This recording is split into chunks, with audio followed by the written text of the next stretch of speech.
अस्सलामुअलैकुम। अपने चैनल पर हम आपको खुशामदीद कहते हैं। हर रोज़ एक नई कहानी को सुनने के लिए हमारे चैनल को सब्सक्राइब कर लें और कहानी को मुकम्मल सुनें। शुक्रिया। मैं पहली बार इस इलाके में आई थी, इसलिए मुझे यहाँ के रस्म रवाज के बारे में कुछ भी अंदाज़ा नहीं था। लेकिन एक बात जिसने मुझे मुतासिर किया था, वो यहाँ के लोगों का खुलूस था। वो इंतहाई मुखलिस लोग थे और बेहद मेहमान नवाज भी थे। कल से अब तक उन्होंने मेरी इतनी अवगत की थी कि मैं खुद ही शर्मिंदा हो रही थी। मैं 2 दिन बाद हर सूरत वापस जाना चाहती थी, लेकिन ये लोग मुझे ज़बरदस्ती रोक रहे थे और कह रहे थे कि एक दिन बाद इनकी शादी शुरू हो रही है, जो 4 रोज़ तक चलेगी, और इसके बाद वो खुद मुझे तोहफे तोहफ़ देकर रुखसत कर देंगे। मुझे इनके तोहफे तोहफ़ से कोई गर्ज नहीं थी, मेरे दिल में ऐसा कोई लालच नहीं था, मगर वो बार बार इसरार कर रहे थे कि मैं इनकी शादी में ज़रूर शामिल हो जाऊं। जितना उन्होंने मेरा ख्याल रखा था और मेरी मेहमान नवाजी की थी, मैं इन्हें इनकार ना कर सकी और इनकी शादी में शामिल होने के लिए हामी भर ली। लेकिन मैं नहीं जानती थी कि इनकी शादी में शामिल होना मुझ पर इनके कितने रस्म रवाज की हकीकत के दरवा कर देगा। जिस लड़की की शादी थी, उसने मुझे सारा गांव घुमाया था। गांव बिलाशुबा बेहद हसीन था और उसे देखकर मैं काफ़ी ज़्यादा खुश हुई थी। शाम तक हम पूरे गांव में घूमते रहे। मैंने वहां के ताज़ा फल खाए और मीठी झील का पानी भी पिया। यहाँ आकर मुझे वाकई में बेहद अच्छा लग रहा था। शाम गए हम घर लौट आए तो दुल्हन, जिसका नाम गुलपरी था, की माँ उसे डांटने लगी और कहने लगी कि रस्म का वक्त होने वाला है, लेकिन तुम गायब हो। पूरा हफ्ता ये रस्म करनी होती है और तुम इतनी काहली से काम ले रही हो। बाद में फिर सर पकड़कर रोगी और ख़ानदान में हमारी नाक भी कटवा दोगी। उनकी बातें सुनकर मैं हैरान हुई। मुझे समझ नहीं आ रहा था कि ऐसी भी कोई रस्म है जिससे ना करने से इनके ख़ानदान की नाक कट जाएगी। लेकिन मैंने चुप रहना ही मुनासिब समझा, क्योंकि मैं यहाँ मेहमान थी, इनसे ज़्यादा सवाल जवाब नहीं कर सकती थी। गुलपरी की माँ इसे डांटते हुए अंदर ले गई और जाकर दरवाज़ा बंद कर लिया। थोड़ी देर के बाद मैंने एक औरत को हाथ में कुछ छुपाकर ले जाते हुए देखा। उसने अंदर जाने के बाद बाकी सबको बाहर निकाल दिया था और दरवाजे को अंदर से बंद कर लिया था। मैं हैरान हो रही थी कि आखिर ये कौन सी रस्म है जो एक बूढ़ी औरत को अकेले में करनी है। मेरे दिल में तजस्सुस पैदा हो रहा था, लेकिन मैं इसका इजहार किसी से भी नहीं कर सकती थी। मैं चुपचाप लोगों को काम करते हुए देखने लगी। शादी का घर था तो मैं गह शादी का घर तो था मैं गह शादी के घर में गहमा गहमी थी और काम ज्यादा थे। इतने काम करने के बावजूद भी किसी के चेहरे पर थकावट के कोई आसार नहीं थे। सभी खुशबाश दिखाई दे रहे थे। कुछ लड़कियां एक तरफ बैठी हुई खुसर फुसर कर रही थी और कह रही थी, क्या तुम्हें मालूम है कि गुलपरी का होने वाला शौहर बेहद अच्छी जिसामत का मालिक है। इसका जिस्म बिल्कुल फौलादी है और कद काठ भी बहुत लंबा है। बहुत ताकतवर जवान लगता है। ना जाने गुलपरी इसे कैसे बर्दाश्त कर पाएगी। ये सब गुलपरी की दोस्तें थीं और किसी की भी शादी नहीं हुई थी। शादी से पहले ही इनके मुंह से ऐसी बातें सुनकर मैं शर्म से पानी पानी हो गई थी। हमारे घर में तो ऐसी बातें करना बहुत मायूब समझा जाता था, जबकि ये खुलकर ऐसी बातों पर तबसरे कर रही थी। ये एक पसमानदा इलाका था, यहाँ पर आबादी कम थी और स्कूल कॉलेजेस वगैरह का तस्वुर भी नहीं था। सब लोग सादा थे और अनपढ़ भी थे, अपने ही असूलों पर जिंदगी गुजार रहे थे। मैंने मुंह दूसरी तरफ कर लिया। मैं इन पर जाहिर नहीं करना चाहती थी कि मैं उनकी बातें सुन चुकी हूँ।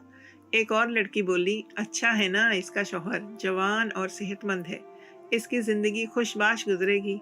और पहली रात का क्या है, इसका दर्द बर्दाश्त करने के लिए हमारे पुरखों ने पहले ही से इलाज निकाल दिया है। ये तो गुलपरी की सुस्ती है कि वो इस रस्म को अच्छे से नहीं कर रही और शादी की रात सर पकड़कर रोने वाली है। जहाँ ऐसी बेबाक बातें सुनकर मैं सकते में थी, वहीं पर इस रस्म के बारे में भी जानने के लिए बेचैन हो गई थी। मेरे दिल में तजस्सुस हर उठा रहा था।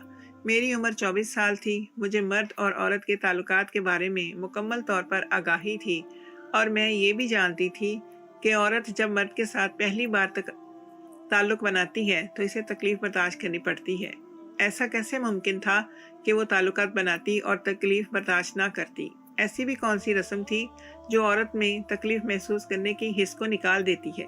ये सब बातें मेरे दिमाग में चल रही थी और मैं बिल्कुल उलझी हुई बैठी थी। कल से शादी शुरू होने वाली थी, जो अगले 4 दिन तक चलती और फिर 5वें दिन गुलपरी को इसका शौहर रुखसत करवा कर ले जाता। यहाँ एक बात और भी हैरत वाली थी, वो ये थी कि मैंने अब तक किसी को भी ना ही तो नमाज पढ़ते हुए देखा था और ना ही कोई दूसरा मुसलमानों वाला काम करते हुए देखा था। इसलिए मुझे इस बारे में भी शक पैदा हो रहा था कि ये लोग मुसलमान नहीं हैं, और मेरा शक बिल्कुल दुरुस्त निकला था। ये लोग वाकई मुसलमान नहीं थे, बल्कि इनका कोई भी मजहब नहीं था। ये सारा इलाका सरदारों के कंट्रोल में था, वही इसका निज़ाम संभालते थे, और जो कुछ उन्हें इस इलाके की बेहतरी के लिए लगता था किया करते थे। वही यहाँ की रस्में और रिवाज तय किया करते थे। कस्बे के बाकी तमाम लोग उनकी बातों को हुक्म का दर्जा देते थे, और किसी में भी इतनी जुर्रत नहीं थी कि वो इनके हुक्म की तामील ना करे। वो कोई गलत बात होती या सही बात होती, लोग आंखें बंद करके अपने सरदारों पर यकीन करते। यहाँ की कुछ रस्में भी ऐसी थीं जो मेरी समझ से बाहर थीं, मगर लोग इसे पूरे दिल की आमादगी के साथ निभाते थे। इनकी हर शादी में ये रस्में अंजाम देना ज़रूरी था, और जो कोई रस्मों को अंजाम देने से इनकार करता था उसे सख्त सज़ा दी जाती थी, और ये सज़ा भी यहाँ के सरदार ही तय करते थे। मुझे ऐसे निज़ाम अच्छे नहीं लगे थे, मगर मैं अपने क़याम को इन रस्मों रिवाजों के खिलाफ बोलकर मुश्किल बनाना नहीं चाहती थी, इसीलिए चुप थी। जैसे जैसे मैं यहाँ के लोगों के रिवाज के बारे में जान रही थी, और मैं बहुत ज़्यादा हैरान हो रही थी। मुझे समझ नहीं आ रहा था कि ये ऐसी रस्में क्यों करते हैं। पूरा दिन दुल्हन को मुख्तलिफ किस्म के लेप लगाए जाते थे। इनके बारे में सबका कहना था कि इससे दुल्हन की रंगत निखर जाएगी और वो बेहद खूबसूरत लगेगी, और किसी भी दुल्हन की खूबसूरती सबसे ज़रूरी चीज़ है। ये तसव्वुर तो हमारे यहाँ भी था कि लड़की को शादी से पहले खूबसूरत लगना चाहिए, खुद पर तवज्जो देनी चाहिए, और इन चीज़ों का इस्तेमाल करना चाहिए जिनसे वो मज़ीद निखर जाए। मगर एक बात जिसने मुझे सबसे ज़्यादा हैरान किया था वो ये थी कि सरे शाम 60 साल बूढ़ी औरत आती और गुलपरी को लेकर कमरे में जा घुसती और दरवाज़ा बंद कर लेती। इस औरत को देखकर ही गुलपरी का चेहरा बुझ जाता था। ऐसा लगता था जैसे वो इस रस्म को करने से इनकार करना चाहती हो, मगर हिम्मत नहीं कर पा रही हो। मेरे दिल में हमेशा तजस्सुस सर उठाता कि न जाने बंद दरवाजे के पीछे वो क्या कर रही होंगी। आखिर ऐसी भी कौन सी रस्म है जो इस तरह से अकेले में और बंद दरवाजे के साथ ही करनी होती है। एक दिन मैंने मौका देखा और चुपके से जाकर कमरे की खिड़की खोल दी और इसके आगे पर्दा बराबर कर दिया। ये खिड़की इनके घर के पिछले सहन की तरफ खुलती थी, जिस तरफ कोई भी नहीं जाता था। वहाँ बस नाच गाने के प्रोग्राम ही किए जाते थे। जैसे ही शाम को वो बूढ़ी औरत गुलपरी को लेकर कमरे में गई तो मैंने भी पिछले सहन का रुख किया ताकि जाकर इनकी हकीकत इस रस्म के बारे में देख सकूं। मगर जो कुछ मेरे सामने आया था उसने मुझे हिलाकर रख दिया था। मैं दबे पांव खिड़की के पास पहुंच गई और तकरीबन 10-15 मिनट गुजरने के बाद मैंने खिड़की का थोड़ा सा पर्दा सिरकाया, मगर अंदर जो मंजर था उसे देखकर मेरे कदमों के नीचे से ज़मीन निकल गई। अब मुझे समझ आ रहा था कि गुलपरी का ये रस्म करने को दिल क्यों नहीं करता था, और क्यों रस्म के वक्त इसका चेहरा मुरझा जाता था। इसके चेहरे से साफ जाहिर होता था कि वो ये रस्म नहीं करना चाहती, मगर इससे ज़बरदस्ती करवाई जा रही है।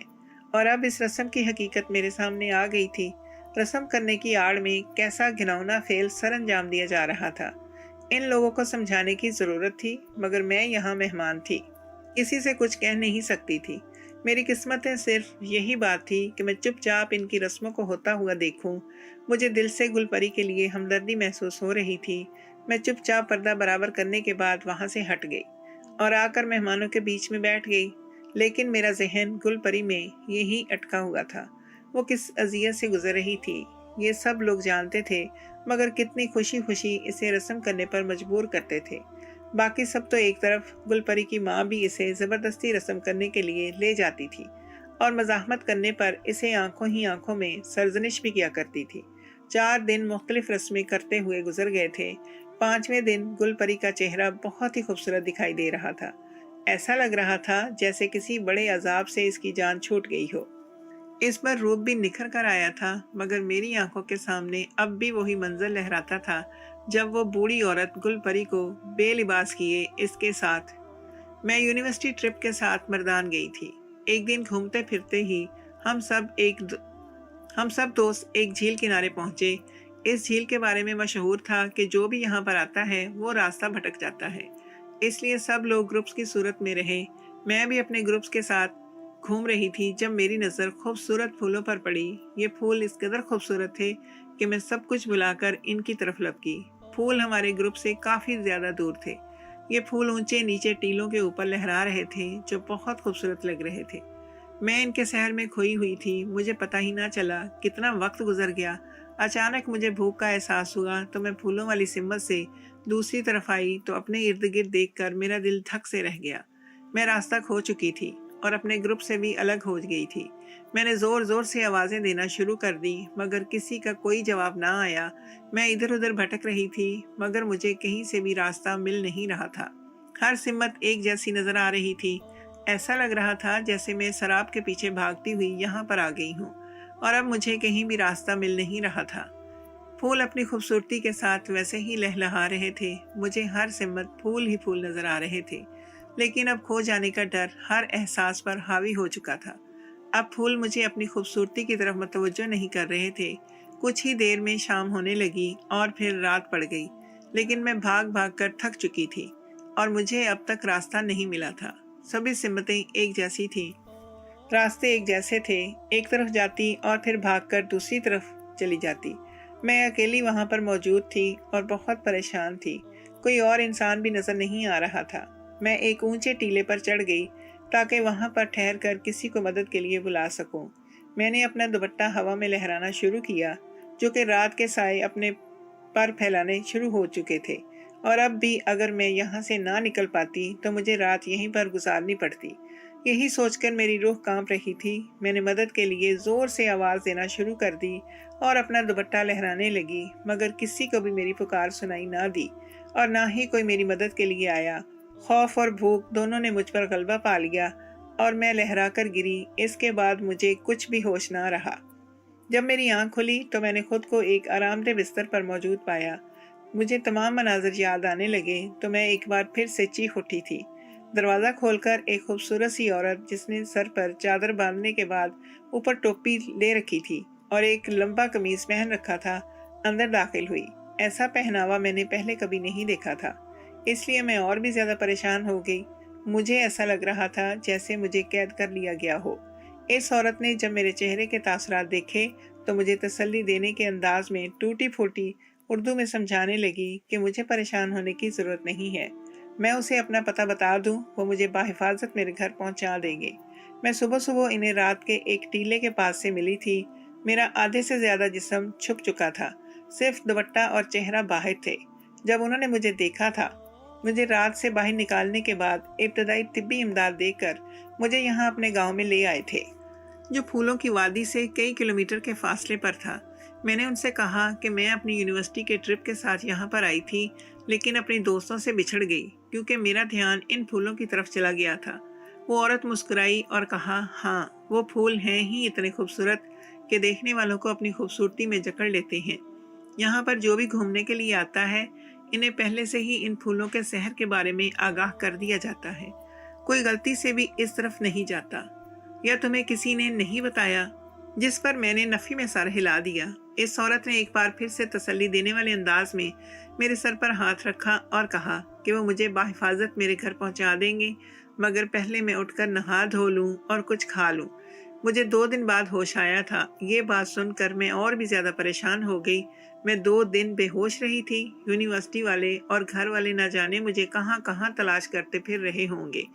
मैंने उस औरत से कहा कि मुझे मोबाइल फ़ोन की ज़रूरत है, जिस पर उसने हैरत से मेरी तरफ देखा और कहा कि मोबाइल फ़ोन तो नहीं, लेकिन यहाँ के सरदार जी के घर एक टेलीफोन है जिस पर वो शहर के लोगों से रब्ता करते हैं और अपना अनाज वगैरह बेचते हैं। अगर तुम्हें वो इस्तेमाल करना आता है तो इसी से अपने घर वालों को खबर कर दो।